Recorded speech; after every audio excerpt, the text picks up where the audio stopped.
evening, visitors. Welcome to the Australian War Memorial's last post ceremony. My name is Sharon Bown, and joining us today from the Royal Australian Air Force is Squadron Leader Stacey Davids. We warmly welcome the family of Private Ernest Bullock, whose story will be told shortly. We welcome the veterans who have served, those that are still serving, and the families that support them.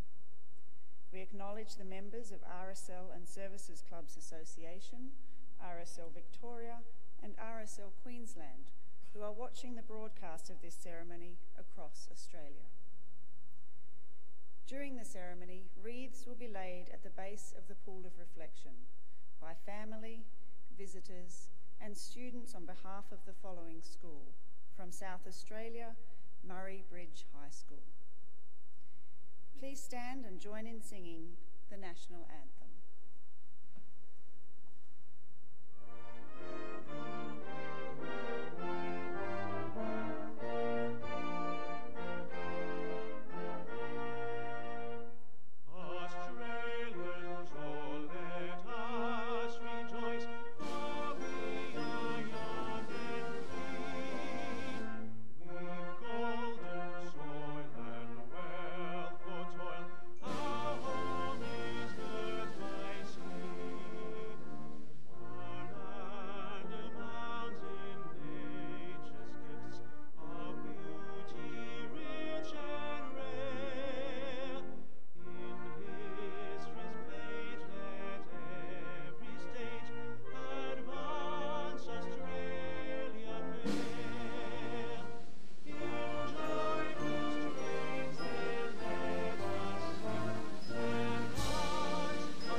Boys and girls, please be seated.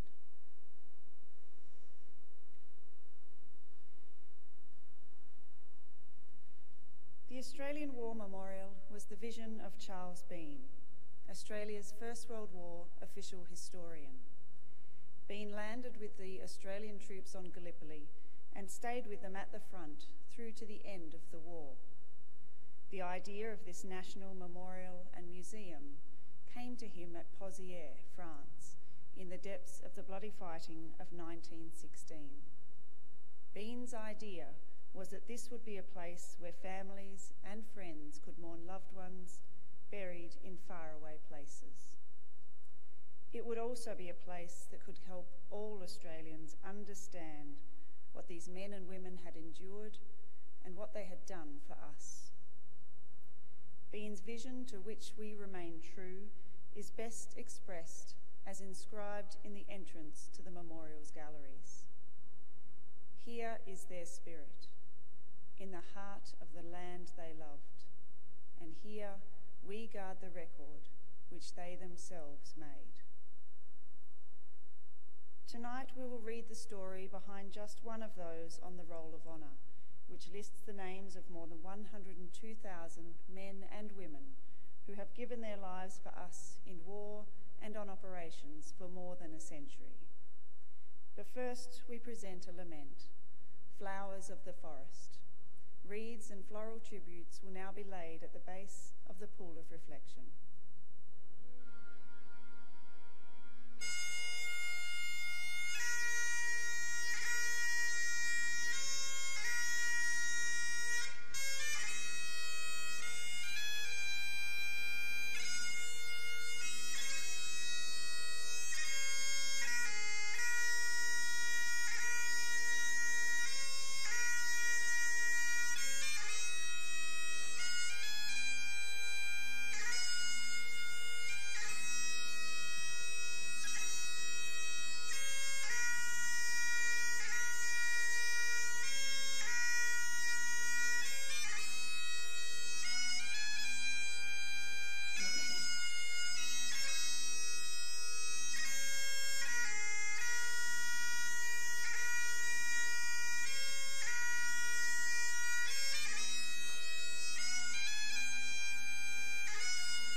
Today, we remember and pay tribute to Private Ernest Bullock. Ernest Bullock was born on the 27th of July, 1895 in Murrumbeena, Victoria, to John and Mary Bullock. Ernest attended Clyde North State School, but when he was 13 years old, his father died, and he left school to work as a farmer. By the time the First World War had begun, Ernest was working with his older brother Thomas and his wife on their farm at Garfield. The two brothers enlisted in the Australian Imperial Force on the 7th of July 1916 and were given consecutive numbers. After their initial training, they were allotted to the 18th Reinforcements to the 23rd Battalion, leaving Melbourne in late November aboard the transport ship Hororata, bound for England. On arrival in England, they were posted to the 6th Training Battalion and underwent intensive training to prepare for the Western Front. As winter gave way to spring, Ernest was briefly hospitalized in March 1916 with influenza. The brothers sailed for France in early May, joining the 23rd Battalion in the middle of the month. After a period of frontline service, their first major action came in early October when the battalion took part in the capture of Broodseender Ridge. In January 1918, Ernest was evacuated to hospital with a fever. He remained in hospital for almost a month before returning at the end of February. He next saw action in March when the German army launched their spring offensive. The 23rd Battalion played a part in the defense of Dernicourt, and in early July, the battalion was involved in the capture of Hamel, one of the finest victories by the AIF in France. Ernest Bullock was gassed several weeks later when the Germans shelled his battalion's position near Villers-Bretonneux. He was evacuated to hospital at Abbeville to recover. He returned to the battalion at the beginning of September, but was sent on leave to England a few days later.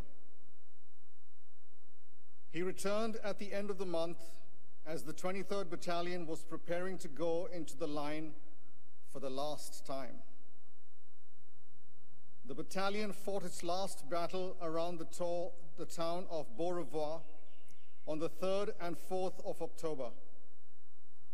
On the second day, Bullock was acting as a stretcher bearer, moving through the battalion's frontline trench to recover a casualty.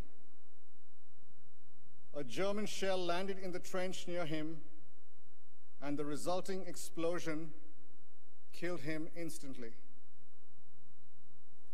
He was 23 years old. Ernest Bullock was buried in the Carrier British Cemetery. After the war, his remains were exhumed and reinterred in the Bellecourt Cemetery. His brother Thomas survived the war and returned to Australia in 1919. Ernest Bullock is listed on the Roll of Honour on my right, among almost 62,000 Australians who died while serving in the First World War. His photograph is displayed beside the pool of reflection. This is but one of the many stories of service and sacrifice told here at the Australian War Memorial.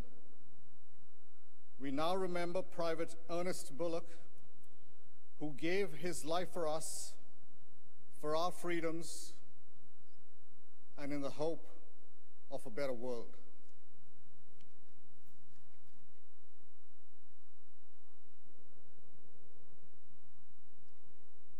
Please stand for the reading of the Ode and the sounding of the last post.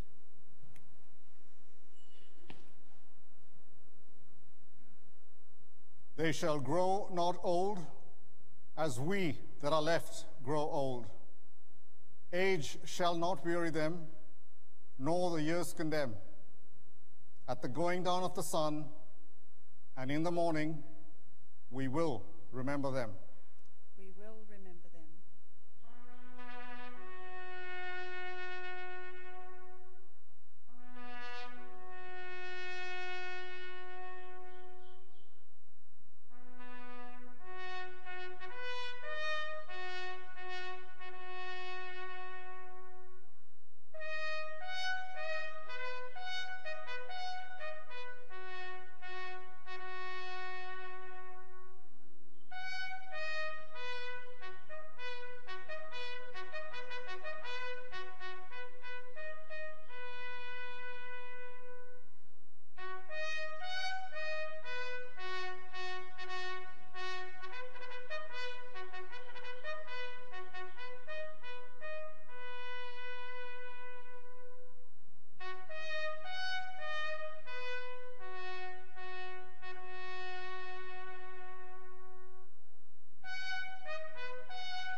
Lest we forget.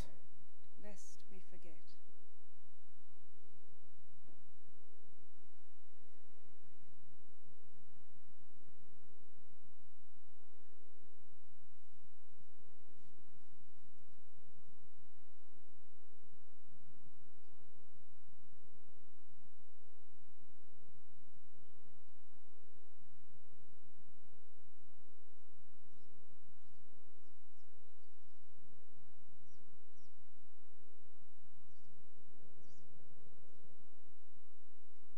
We leave you this evening with the words of the memorial's founder, Charles Bean. Many a man lying out there at Pozières or in the low scrub at Gallipoli, with his poor, tired senses barely working through the fever of his brain, has thought in his last moments, well, it's over. But in Australia, they will be proud of this. Ladies and gentlemen, girls and boys, that concludes the last post ceremony. We thank you for visiting the Australian War Memorial, and we wish you all a very good evening. Thank you.